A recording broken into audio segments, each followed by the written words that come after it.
Every Turkish aircraft and drone used in Syria and Libya refers to platforms that were employed directly in those conflicts in roles that shaped the campaigns: combat and strike support, persistent ISR, border air policing, aerial refueling support, and the airlift that sustained expeditionary activity. The timeline in Syria runs from early border incidents and airspace enforcement into regular cross-border operations, then into the high-tempo period around Idlib, where uncrewed aircraft became central to the operational rhythm. Libya follows a parallel arc, defined by a drone-centric intervention and the steady movement of personnel and materiel that kept it functioning. Within that frame, the F-16C/D Fighting Falcon anchors the manned layer as a multi-role fighter used for air policing and strike support when required. The Bayraktar TB2 and TAI Anka-S represent the male UCAV Corps, used for strike and ISR with endurance and repeatability.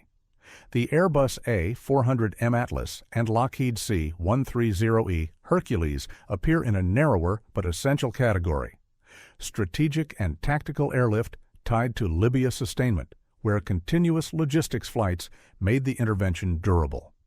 By 2012, Turkey's involvement in the Syrian conflict's air dimension was defined by border proximity and rapidly rising risk.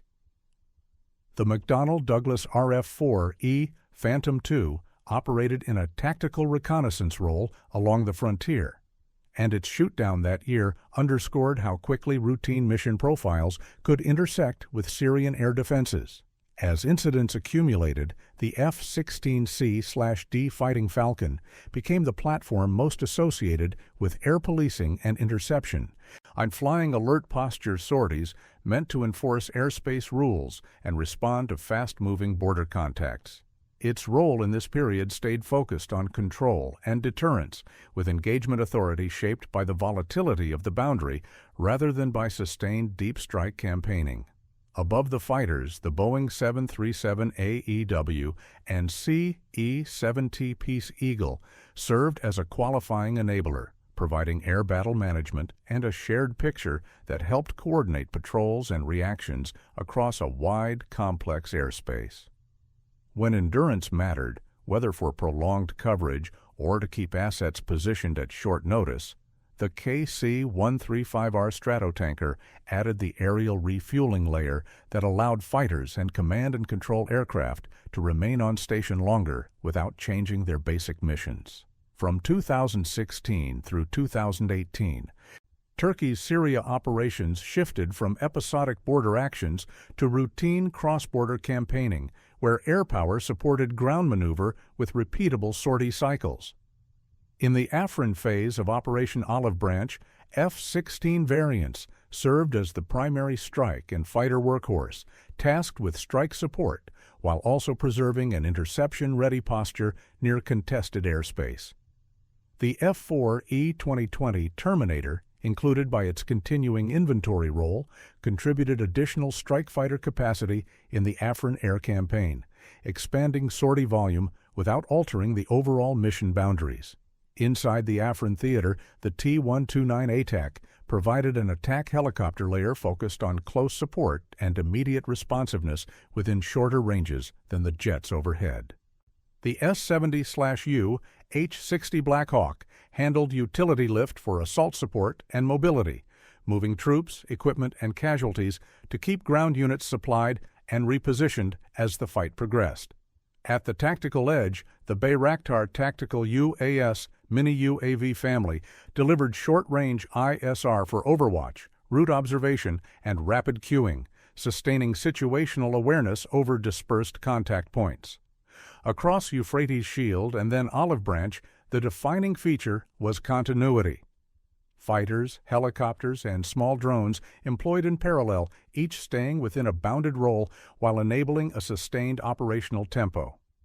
By 2019 to 2020 in Idlib, the center of gravity in Turkish air activity shifted toward a drone-led rhythm built around persistence and repetition.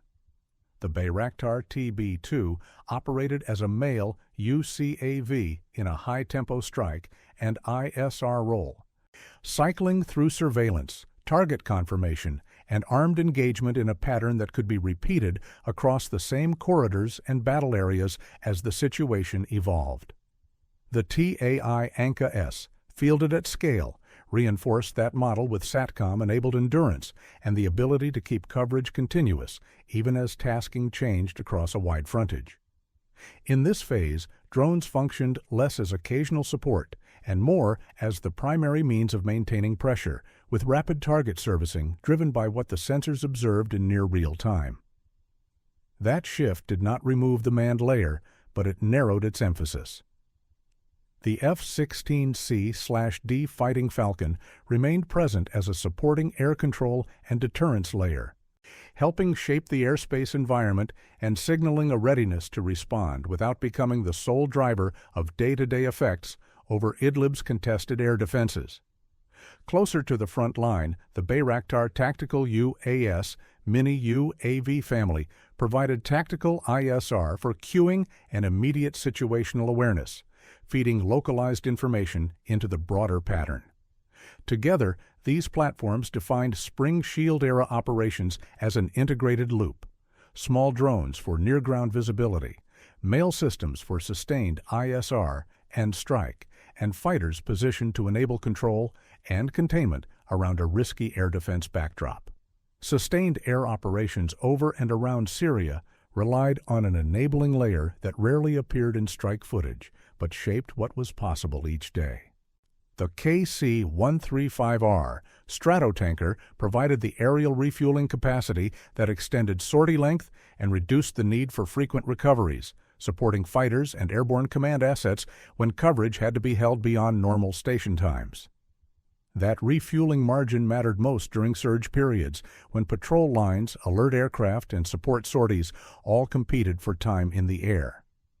The Boeing 737 AEW and CE-7T Peace Eagle, included here in its qualified enabler role, delivered airborne early warning and control, and the air battle management structure needed to keep multiple orbits and mission types deconflicted near a complex border. Its value lay in persistence and clarity, maintaining a shared picture, coordinating reactions, and managing the handoffs that allow separate flights to function as a single system. Within that architecture, the F-16C/D Fighting Falcon operated in a qualified tasking as a refueled combat air patrol and rapid reinforcement aircraft. Rather than defining the campaign through constant strike work, it was positioned to respond quickly, hold airspace as required, and support broader control measures, an approach that depended on tanking and airborne management to keep the posture continuous and predictable. Turkey's entry into the Libya conflict in 2019 to 2020 was defined by an air campaign centered on uncrewed systems, where persistence and turnover mattered as much as individual sorties. The Bayraktar TB2 served as the most visible element of that intervention, operated in support of the Government of National Accord as an armed UCAV combining strike and ISR, and flown in repeated cycles over the Tripoli area and the western approaches as targets emerged and dispersed. Within the same operational pattern, the TAI ANCA-S and the broader ANCA family were reported in Libya operations as MALEUAS, included here as a qualified theater use. Their significance lay in endurance and connectivity, supporting longer coverage and flexible tasking rather than a change in mission type, reinforcing the same surveillance to engagement loop that defined the period. At smaller ranges, the STM Kargu-2 represented a loitering munition layer, qualified here by reported employment in the Libya context. It pointed to localized engagement concepts where short dwell time and rapid availability were prioritized over high-altitude persistence. The Bayraktar Tactical UAS Mini UAV family complemented these systems as short-range ISR platforms, qualified by local tactical use for immediate reconnaissance and cueing. Together, these aircraft formed a tiered uncrewed set that reshaped initiative through continuous observation and selective strikes, sustained by repetition rather than mass. The durability of Turkey's Libya involvement depended less on visible strike sequences than on steady air mobility that kept personnel, equipment, and replacement parts moving. The Airbus A400M Atlas filled the strategic and tactical airlift role for sustainment flights into Libya, combining range and payload with the ability to support a recurring rotation pattern as requirements shifted between routine movement and short-notice surges. Its presence signaled an intervention that could be maintained over time rather than assembled only for brief peaks. Alongside it, the Lockheed C-130E Hercules handled tactical airlift into and out of Libya, suited to smaller loads, flexible scheduling, and the day-to-day flow that connects forward locations with staging bases. Used this way, the C-130E did not define the campaign's combat effects, but it enabled them indirectly by ensuring that units and systems already in theater remained supplied and serviceable.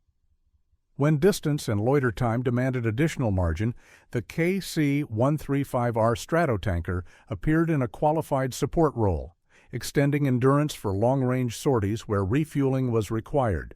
Together, these aircraft describe the post-2020 pattern as much as the initial intervention. Continuity built through logistics flights, predictable rotations, and the practical airlift backbone that underwrites a long-running overseas posture.